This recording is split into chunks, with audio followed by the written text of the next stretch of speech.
Hey y'all, we're driving the real back with another video.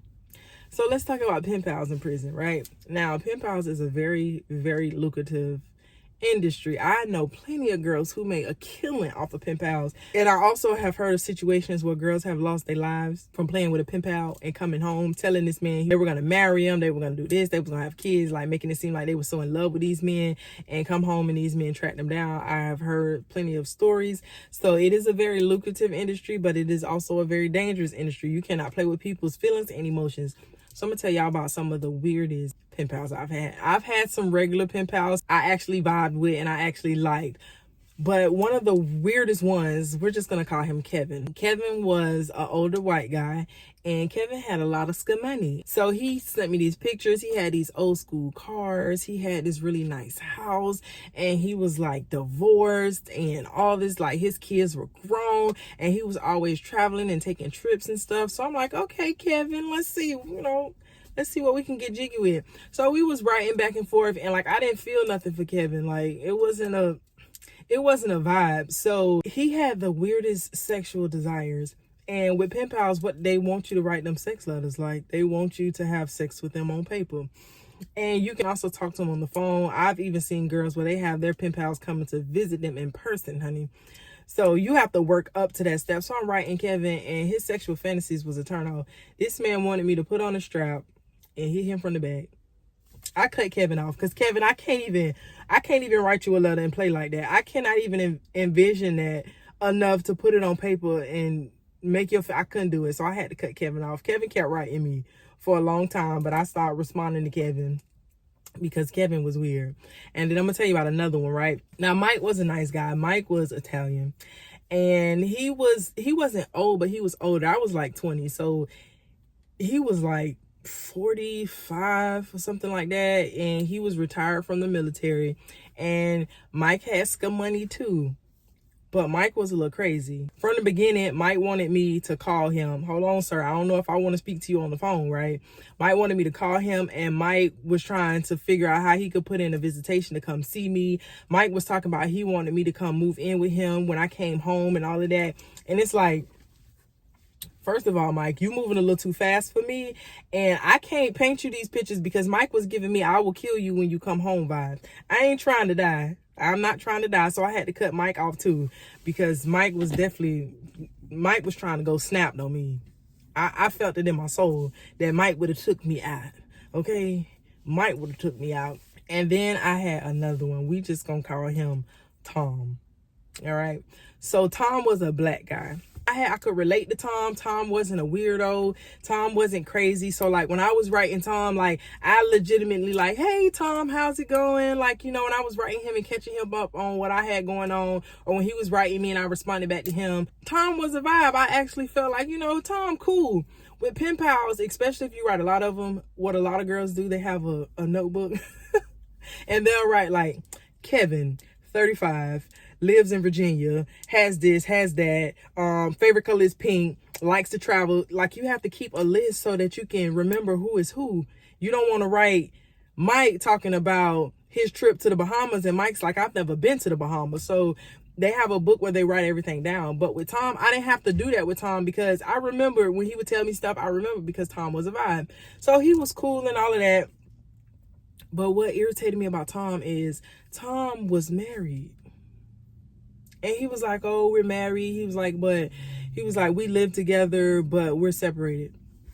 How y'all live together and y'all separate? Like, Tom, that don't even make sense. Like, that sounds like a lie. Like, y'all live together. And it probably was the truth. It could have been the truth. But, sir, what I'm not finna do is I don't play with married men. I do not play with married men. Everybody have things that they feel like is okay. And everybody have things that they feel like is not a go for them.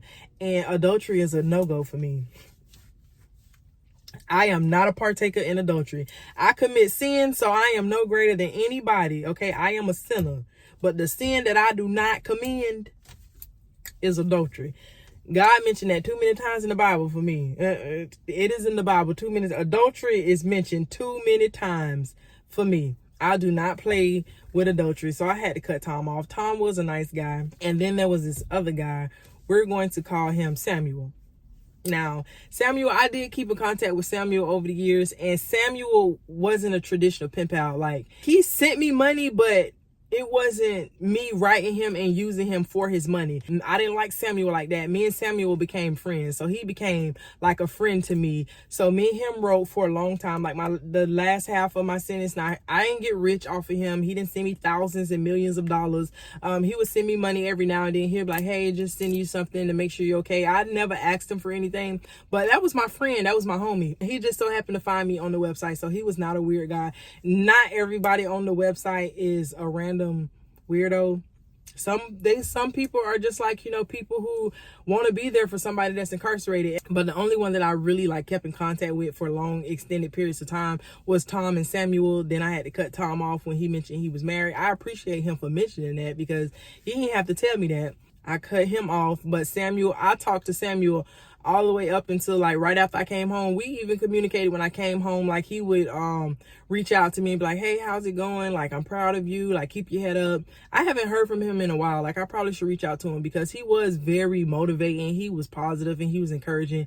He was not a pervert. He was not trying to like write me and like talk about sexual stuff. He was not trying to sexualize me or anything. Like, he was really like a friend. Then there was another pen pal that I had.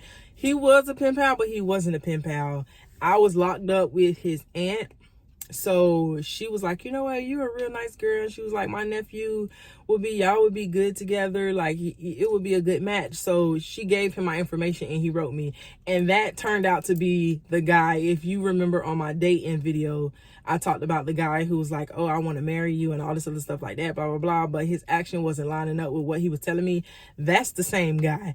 He was my pen pal when I was locked up for years. Like, we wrote for years. I would say he started writing me probably around about my 4th or 5th year in prison. And we wrote a lot. And then he fell off because his mom had passed. So he went through a very rough time with that. And so he fell off from writing me for like a year and a half, 2 years. And then he came back and started back writing me at the end of my sentence. So we was real cool. We did video visitations. He's never come to see me, but we used to always do video visitations and we wrote a lot. We was never really in like a relationship, but we did talk about like starting something after I came home. And then when I first came home, he wasn't consistent. So we kind of like fell off from communicating. He was like, you know, you don't give me the time of day. And I was like, you're not persistent. I was like, you hit me up every now and then. It's like, hey, how are you doing? But I was like, it's not consistent. I was like, I know we communicated while I was in prison, but that don't give you a green pass for me to dedicate my life to you. And I was like, if you don't show me consistency, then it does nothing. So then we started actually like, he was like, okay, I'm gonna be more consistent. So I gave him an actual chance while we were home. And with him, it was a little weird because even though we had been writing for years when I was incarcerated, he wanted to like come stay the night with me and like stuff like that. I'm like, hey, I know we've known each other like writing and stuff for years, but we've never seen each other in person. So we have to start fresh. Like, we have to date each other and work up to that. Like, just because we've been writing each other for years doesn't mean that I'm gonna just open my door and you just gonna come sleep with me. But pen pals was something else in prison. They was. But I know some people who make a bank. I'm talking about bank off of pen pals. And I just couldn't do it. Because the ones who really gonna pay you normally are the weirdos. Those are the ones that want you to like tell all of these stories. And like, I can writing is my thing, okay? I can write a sex letter that will make you feel like you was there. But it just made me feel some type of way because it's like, I'm not about to prostitute myself in a letter for you to send me no money. I just couldn't do it. So the weird ones that just wanted me to, if I'm going to write you a sex letter, I have to be comfortable with you. Like, I have to really, for me to write you a sex letter, it has to be someone that I would actually have sex with right now. Like, if I would have sex with you right now, then I can write you a sex letter. I can't write a sex letter to a person that I cannot see myself having sex with right now. So, but pen pals is definitely a thing. So if you want you a pen pal, if you're a weirdo and you want to send somebody your money, go ahead and write them girls in prison because they definitely gonna put your fantasies on paper. But that's all I have for y'all for today. Until next time.